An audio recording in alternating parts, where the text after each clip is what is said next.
Material, Form, and Measurement of the Furnace, Chapter 1.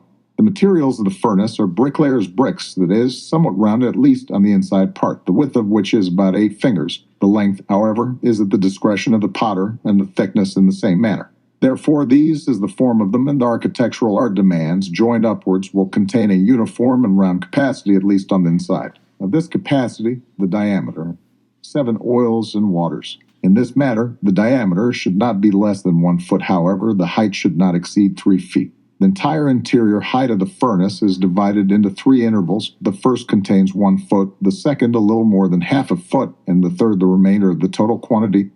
At the top of the first interval, a transverse iron grate is fitted. At the top of the second, 2 iron rods are tied across, spaced 4 fingers apart. Again, at the bottom of the first interval, and also a little above the grate in the second interval, 2 square-shaped openings are designed with their own covers, somewhat like the throats of an oven.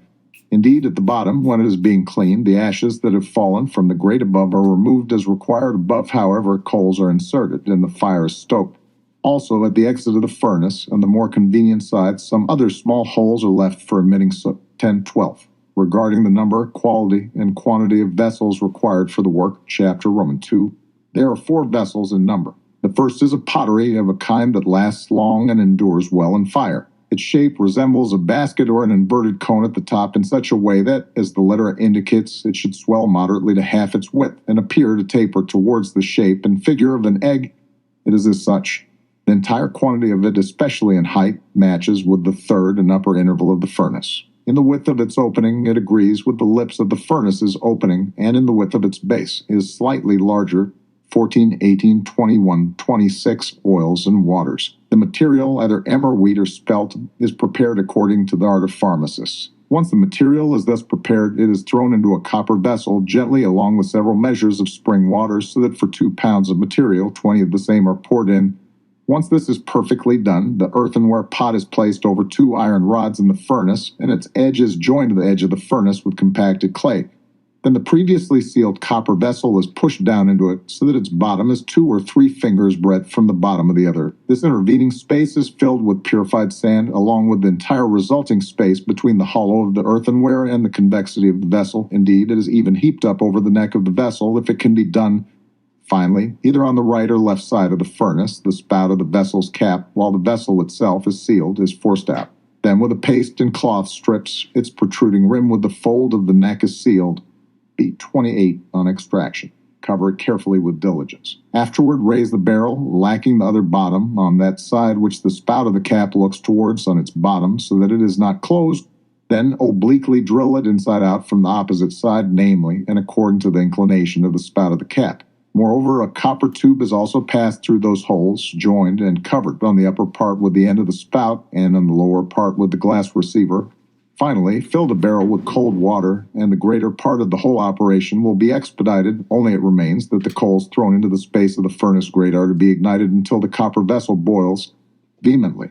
And you must stoke the same fire until through the vapors condensed in the copper tube penetrating the barrel. Because of the coldness of the water contained in that barrel, whatever liquid is in the copper vessel is led into the receiver, 31 oils and waters. Although, however, while 20 pounds are extracted, 17 or at most 16 pounds should be desisted from the work, lest there be a fire within the copper vessel.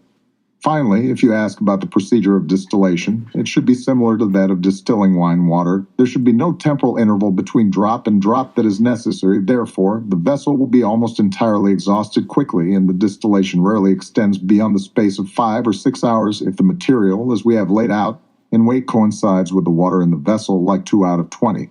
From which it is clear that the fire must be so moderated that it sometimes needs to be diminished, especially, however, after the beginning of distillation, when everything has already warmed up and sometimes increased, so that the distillation always remains in the aforementioned procedure, and these things should suffice about the method of arranging the material to be distilled, the distilling vessels, and the procedure of distillation with a presented figure, B3, 35, 39 oils and water, namely the oil which is to be the extracted liquid.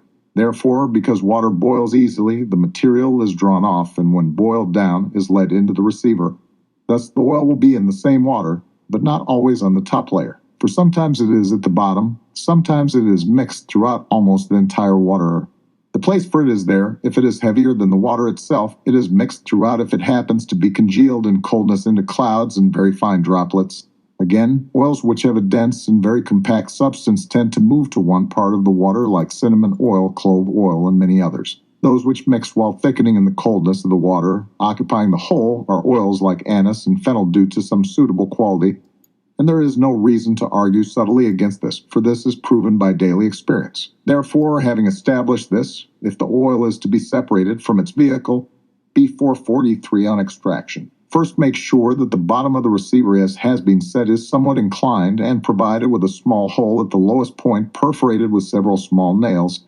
This hole during the time of distillation is carefully sealed with pliable wax. Then, with the water and oil distilled, and having been kept in cool air for some time, observe carefully in the clear receiver where the oil occupies in the water.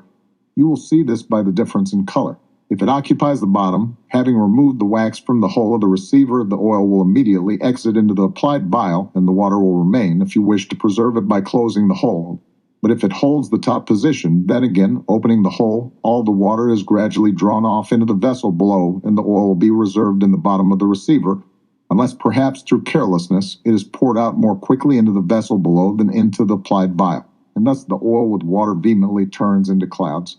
47 oils and waters. The water is thoroughly mixed. It will then be strained through a linen cloth in cold air, and cooled from distillation. Then at last all the oil will remain dry in the cloth, which you can then easily collect with a knife and throw into a vial through which finally, if necessary, it is dissolved into a subtle liquid or with minimal heat. One may also separate the oil from its vehicle in any other industrious way, which we could also variously report if we saw it as very necessary, or if this method in any way failed. Therefore, these things about the industrious separation of oil from its vehicle having been said should suffice. B550. Exceptions to the already stated rules. First exception.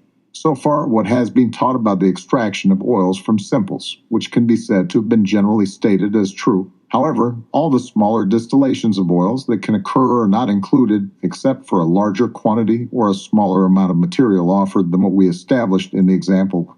In such cases, you should then increase or decrease the furnace proportionally. Likewise, the earthenware vessel, the copper one, and the water kept in them, the form of all these as well as the time, are suitable for all.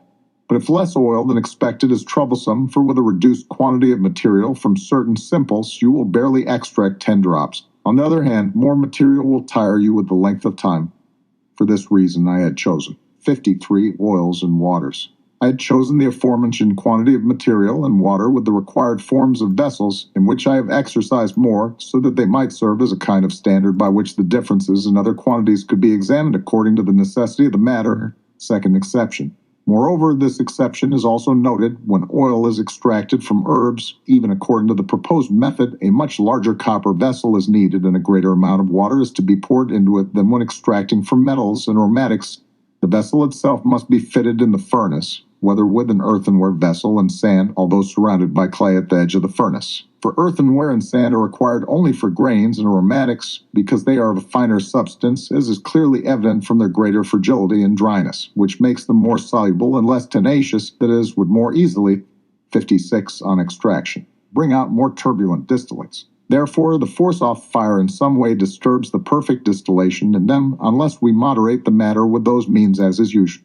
However, a copper vessel here is desired to be much larger and with a greater quantity of water, because herbs occupy more space than seeds and aromatics, for they are not so compacted in themselves, for which reason they also require more water, lest they be burnt. And these things about the exceptions off first rules should suffice.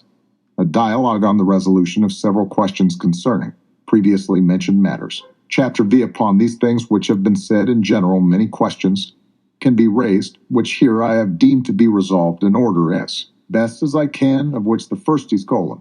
1. Why does the furnace have a round shape? 61, 64, 65, 67, 71 oils and waters. It is clear from this, the oil of such a kind, if not immediately, will soon thereafter become defective. To this also is added the fact that, in this way, you can hardly or only a little more extract oil. Roman 8.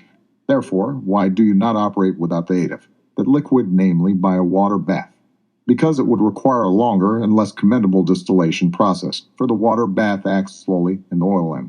Delay always contracts some defect, especially if the material is not moist by its own nature. To these add that the oil itself in this manner cannot easily rise. Roman 9. Why do you not operate by descent as they call it at least when extracting heavier oils? Because the method I follow is more convenient and less costly when fitted in a furnace. Also, there is no type of oil that, with a large amount of water poured into the copper vessel, does not easily vaporize if the water itself is transferred to the receiver in that manner. 74 on extraction. 10th. Why is the cooking vessel not then rather made of glass or earthenware material instead of copper? Especially since heated copper can induce the odor of rust or some other unfavorable quality into the oils. It is made from this material to avoid loss of goods, which might happen if other vessels were to break. Moreover, we have found that no different or little odor is induced in the oils in this case, since the fire acts not for a long time, but without delay, not slowly, but with force, not with a little, but with a great quantity of water, as has been seen. Things which otherwise would agree with cooking absolutely oppose it, which from copper can attract a rusty odor and other accidents, namely, due to delay and the scarcity of liquid. Roman 11. For what purposes will the water be used through which distillation has been made? For almost the same purposes as water distilled from similar kinds of simples through an alembic. Not so with the water which, 77, oils and waters, carries odor and flavor derived from the simple itself by a certain connection in cooking. In this, therefore, through distillation by an alembic, water is drawn off, which, being warmed by the sun, had gone into the nourishment increase in nature of the simple. But what about the other water in question? It similarly permeates the mixed material when heated. In both cases, water is extracted, as everyone knows, by fires being lit, for which reasons they hardly differ in nature, as experience has taught. 12. Can a small amount of this water, which carries all the odor and flavor of the entire quantity of water, be extracted just as with wine water, which carries the entire essence of a large quantity of wine? This is also possible here if you pour all the water back into the purified copper vessel, then afterwards, with other things arranged and done as has been said in the distillation of oils, from 20 measures, only 1 measure of water, as it were, the first be 280 on extraction. First extract and heat it. For indeed it will contain within itself the whole essence of the liquor. The reason is that the odor and flavor that the water has attracted from the cooking and mixing, just as it has from the material itself and the heat, are primarily absorbed, which heat, agitated by the heat of the furnace, is immediately lifted upwards and transferred to the receiver. It happens that since this heat cannot pass into the receiver without the accompanying liquid in which it is, the first measure of that liquid is the one that retains the odor and flavor of the entire quantity of water. And these things are no less remarkable and worthy of note, just as those things previously said about oils. 13. You have already said much about the oils of simples, and about the waters with which they are distilled, but you have not yet touched upon what the oil of a simple is. I consider the oil of a simple to be nothing else but a kind of oily or humid radical, which they call, that is given off from it no differently than form, and this consists of what is semi. 83. Oils and waters. Once the oily semi-fluid substance is removed, except for the dregs, nothing specific of the simple remains. 13. Of these two, either the oily substance of the simple or the force of the same, odor is accompanied by the liquid in which it is, as we recently mentioned, is called the quintessence. Neither of them, unless perhaps generally, for no bodily nature inherent in the simple exists which depends on something else or appears from the certain combination of the 4 elements. For if it could be done, having removed the 4 qualities, something would remain besides the dregs, and that different both from the oily and from the fiery, as has been said, liquids, which is proven to be false. Again, if it could happen, having combined them, hence not the entire oily and fiery liquid previously separated would restore all the qualities of the simple in odor and flavor, but something of them would be lost, which is also false.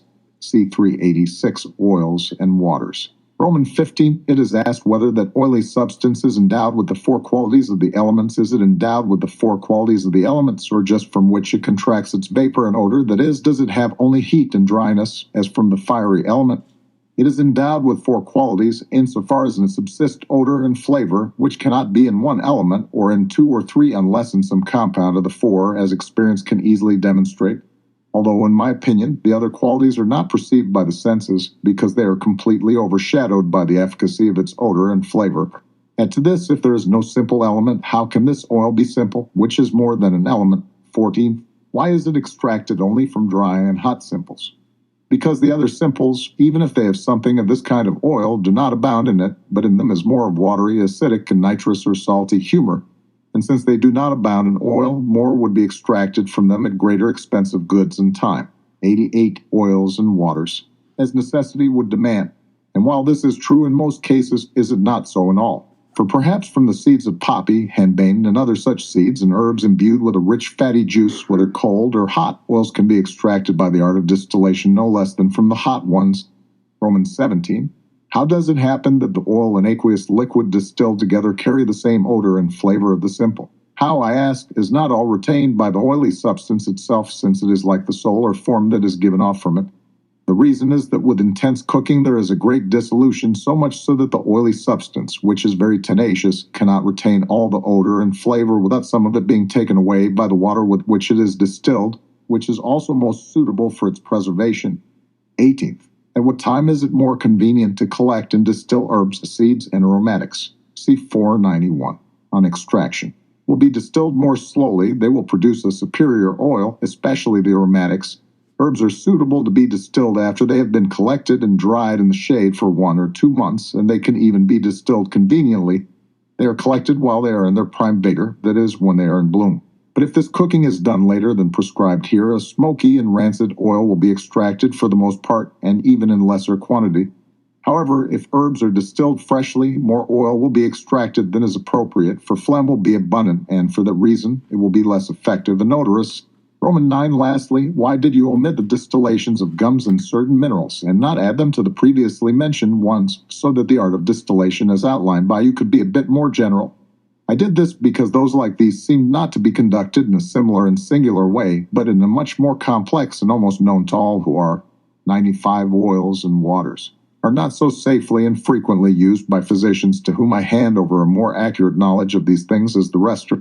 Therefore, besides that more time and resources would have been spent on them than could be hoped for in utility, they would have greatly exceeded our style.